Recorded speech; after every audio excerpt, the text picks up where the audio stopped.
di podcast SMK Budi Mulia. Selamat pagi Flo. Selamat pagi Bu. Gimana kabarnya pagi ini? Baik sekali. Kalau Ibu gimana? Alhamdulillah baik banget Flo. Oke Flo, hari ini di podcast kita ini kedatangan bintang tamu. Siapa tuh Bu? Yang spesial. Wah. Ya, karena di podcast SMK Budi Mulia pasti bintang tamunya spesial-spesial ya. Ya. Oke, nah salah satunya nih yang hari ini datang kakak kelas kamu yang nantinya bisa jadi motivasi buat kamu buat masuk perguruan tinggi negeri. Siapa tuh Bu kira-kira? Nah, kita panggil aja langsung ya. Yuk. Ya. Bintang tamu kita pada pagi ini di podcast SMK Budi Mulia ada Kak Juliet dan Kak Evi. Selamat datang di podcast kita. Gimana kabarnya? Puji Tuhan baik. Alhamdulillah baik. Alhamdulillah baik ya. Sehat? Sehat. Pasti harus sehat, harus baik ya. Kan mau jadi bintang tamu kita. Aduh, malu nih. Oke, banyak yang kami berdua mau tanya ini mengenai prestasi-prestasi kalian untuk jadi motivasi buat kedepannya untuk adik-adik kelas kalian pastinya. Oke, gimana? Baik. Siap ya. Siap. Kayak mau diamento ya, siap ya. Ya pastinya siap ya. Kita tahu nih kalau Evi, kalau Juliet sendiri ini masuk dalam PTN negeri dengan jalur prestasi dan berbasis tes ya. Nah, untuk Juliet sendiri, untuk Juliet dan Evi, sebenarnya bagaimana sih persiapan Juliet dan Evi dalam menghadapi tes, menghadapi PTN, ujian di PTN sendiri? Buat Juliet dulu, dari Juliet dulu gimana? Aduh, kalau aku kan kebetulan lewat jalur SNBP ya, jadi dapat kuota eligible dari sekolah. Sebenarnya itu juga nggak susah sih, cuma yang challenging itu kita harus konsistenin nilai dari kelas 10. Jadi minimal ningkat lah sedikit pun, yang penting ningkat.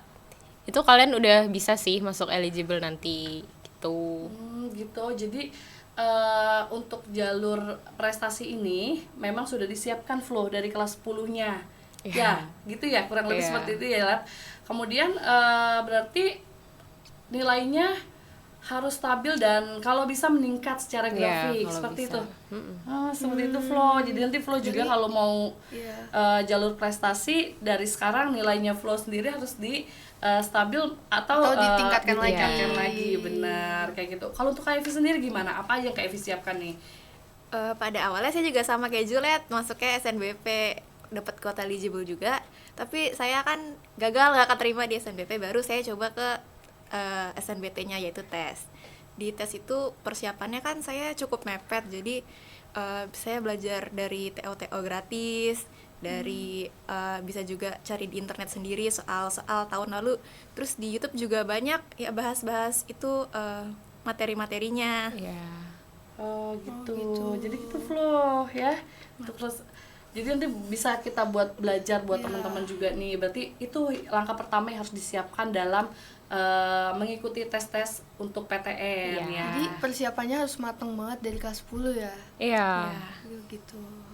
Ya, buat aku juga mau nanya nih, apa motivasi utama Kak Evi dan Kak Juliet memilih perguruan tinggi, dan jurusan apa yang Kakak Juliet dan Kak Evi ambil? Kalau aku sih, aku cari jurusan yang berhubungan dengan aku sendiri. Kan aku SMK-nya administrasi perkantoran. Cuma sayangnya di PTN yang aku ambil sekarang itu nggak ada jurusan administrasi perkantoran, adanya administrasi bisnis. Jadi kayak ya udah, sama-sama administrasi kenapa enggak gitu loh. Gitu. Jadi sudah mempelajari administrasinya, sudah punya dasar di SMK ya. Udah punya basic lah ya. Udah punya basicnya. Untuk Evi sendiri gimana? Kalau saya kebetulan dari sebelum masuk SMK sudah tertarik sama mata pelajaran IPS. Jadi karena itu saya coba cari di kuliahnya juga, akhirnya nemu sosiologi di UNJ, makanya masuk. Keren banget. Karena nih PTN yang mereka dapat ini keren-keren loh Flo. Ya, termasuk bukan yang kaleng-kaleng. Ya, buat Kak Juliet ada di Politeknik Negeri. Ya, kemudian untuk Kak Evi di UNJ, Universitas Negeri Jakarta, ya kan? Keren nih Flo. Ini bener-bener buat motivasi banget nih buat Flo, buat teman-teman semuanya. Ini nih termasuk salah satu pilihan PTN-PTN yang bagus kayak gitu. Nah, buat kalian sendiri, kalian punya persiapan apa sih atau tantangan apa yang terbesar menurut kalian nih menjelang tes PTN? Karena kita tahu dari SMK itu sebelumnya banyak banget ujian ya, mulai dari PKL, kemudian sidang PKL ya kan, kemudian UKK, pra UKK. Terus gimana nih cara bagi waktunya untuk mempersiapkan itu semua? Kalau aku sendiri sih, karena aku tuh baru kepikiran mau masuk PTN tuh setelah PKL. Jadi yang kelas 10 aku nyantai-nyantai dulu tuh. Tapi lama-kelamaan nilai aku meningkat sendiri. Jadi kayak aku kaget juga kan dapet kuota eligible tiba-tiba. Nah, tantangannya itu sih itu pas ujian apa namanya? USP. Iya, USP. Sama yang itu loh, UKK. Iya, itu sulit banget. Terus aku jadi makin bingung kan, aduh ambil apa enggak ya nih eligible gitu kan. Karena kan sebenarnya SMK kan basicnya emang harus langsungnya ke kerja gitu kan. Makanya aku pilih PTN yang nyambung sama SMK, Politeknik gitu. Keren. Jadi ada tantangannya juga sebelum masuk PTN itu ya Juliet. Justru tantangannya itu jauh sebelum tes itu ya. Jadi di UKK-nya nih yang berat Flo. Untuk Kak Evi sendiri apa Kak? Kira-kira tantangan terbesar Kak Evi menjelang tes ini? Karena saya dari awal tuh udah emang niat masuk PTN kan. Saya juga sengaja gitu nilainya saya ngejar nilai dari kelas 10. Cuman salahnya saya tuh terlalu bergantung sama SNBP. Jadi pas ketolak SNBP tuh shock berat. Jadi persiapannya juga buru-buru. Terus makanya itulah ke pressure sama waktunya, sama terus juga ngejar pelajaran juga masih kan ada ulangan-ulangan. Ya itu tantangan terbesar buat saya. Jadi sempat dibikin shock sendiri sama harapan ya. Jadi di PHP sendiri sama harapannya. Tapi nggak masalah ya karena masih ada jalan lain untuk tes-tes yang selanjutnya. Ternyata Evi sendiri dapet kan nih yang ikut jadi membanggakan juga gitu Flo. Buat Kak Juliet, Kak Evi pasti ada dong pendukung terbesar kalian dari keluarga atau teman-teman selama proses persiapan. Kira-kira gimana?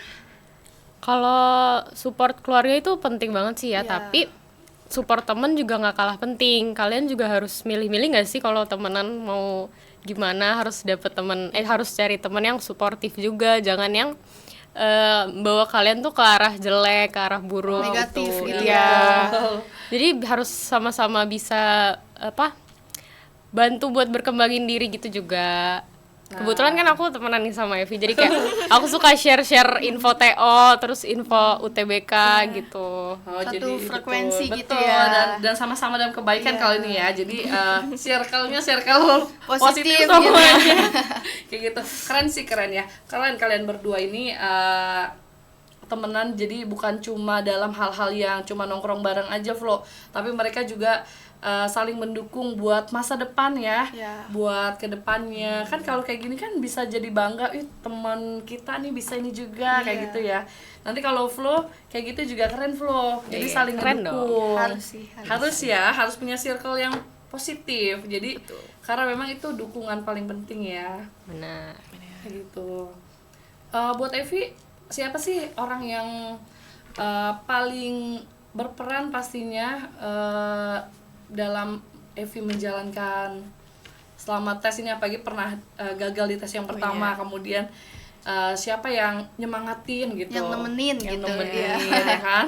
Udah pasti keluarga ya, pertama keluarga, terus juga teman-teman juga bantuin kayak ayo ikut UTBK, kenapa nggak ikut gitu. Juliet juga bantu banyak kan waktu saya bingung soal daftar UTBK, jadi teman dan keluarga tuh menurut saya support terbesar selama ikut tes ini. Keren ya, berarti syukur ditemani dengan teman dan keluarga yang positif Iya. ya, yang benar-benar mendukung semua hal-hal yang kalian mau, kemudian kalian ingin, dan benar-benar ngedukung juga kalau apa nih tujuannya buat Juliet dan Evi, kan seperti itu ya, keren. Selanjutnya kalau dari Bu Devi sendiri nih, tadi kalau Juliet itu sudah mulai mempersiapkan pelajaran dari kelas 10 ya. Nah kalau buat Evi sendiri gimana Vi? Cara Evi ngebagi waktu setelah dibuat shock dengan harapan sendiri dengan waktu yang mepet, bagaimana caranya Evi itu ngatur waktu untuk bisa belajar ya kan, yang awalnya cuma berharap dari yang prestasi SNBP kan, terus tiba-tiba harus tes nih. Apa nih dengan waktu yang singkat, Evi apa sih punya tips nggak sih buat belajarnya itu? Tips saya belajarnya sesuai mood aja. Ya Sesuai karena mood ya. karena kalau nggak mood Betul. nanti nggak masuk akhirnya. Betul. Iya, jangan Jadi, dipaksa ya. Iya. Keren.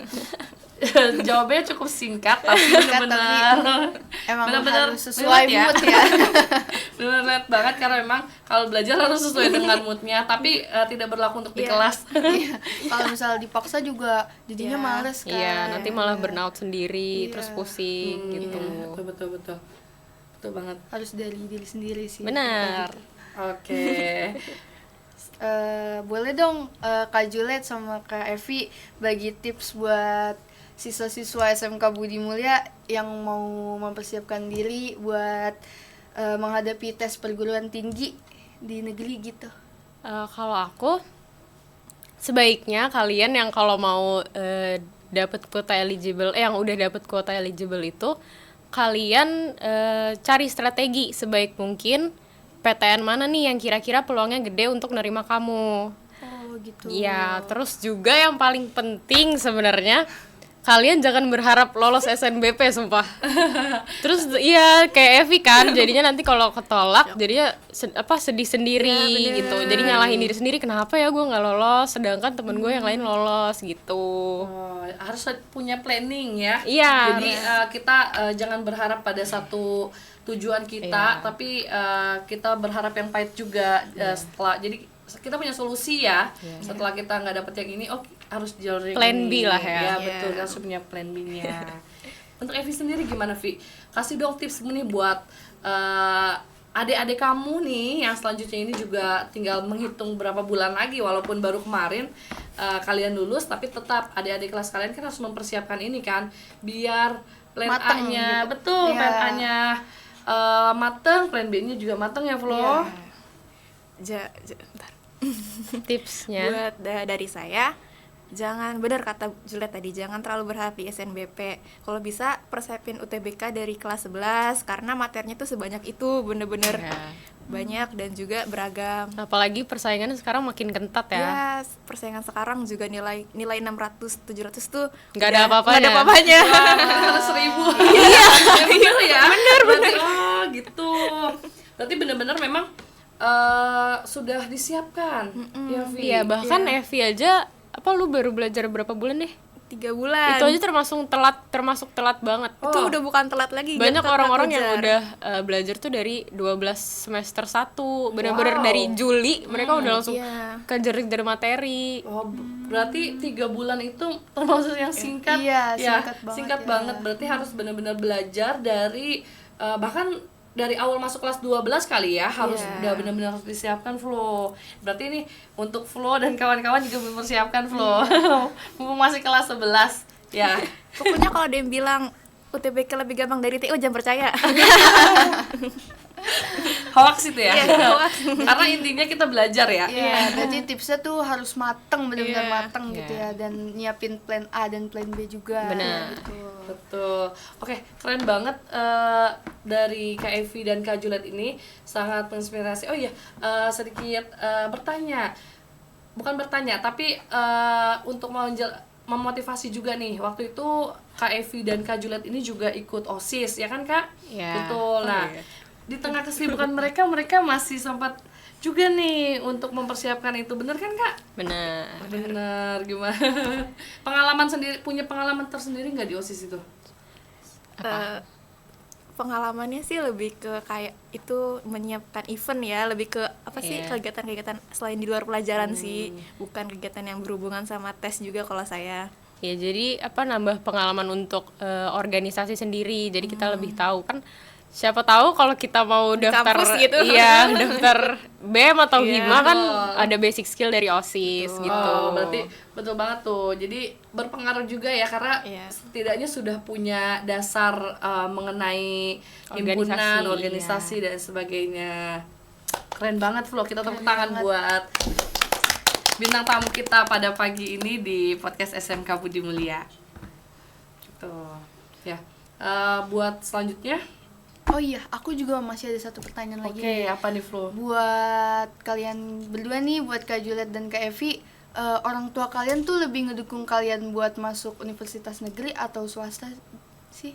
Soalnya kan kebanyakan orang tua juga ada yang mau anaknya masuk swasta, Betul. universitas swasta karena mungkin emang kelebihan lebih banyak fasilitasnya lebih baik. Betul. Lebih unggul kan. Iya. Iya benar. Kalau untuk aku sih nggak masalah, orang tua aku nggak nuntut aku apa-apa, mereka nggak nyuruh aku untuk sekolah di universitas mana, terus mau jurusan apa juga itu dibebasin dari akunya sendiri. Jadi aku pilihnya yang memang sesuai sama aku, karena kalau jalanin jurusan yang nggak sesuai sama yang kita mau itu nggak enak banget sih. Iya, betul benar, banget, benar. betul. Iya. Ya.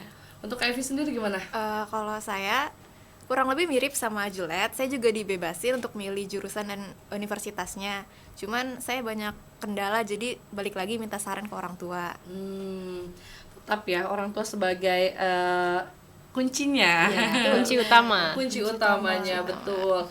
Berarti mereka memang didukung Flo secara bebas untuk memilih kampus mana yang mereka mau, ya.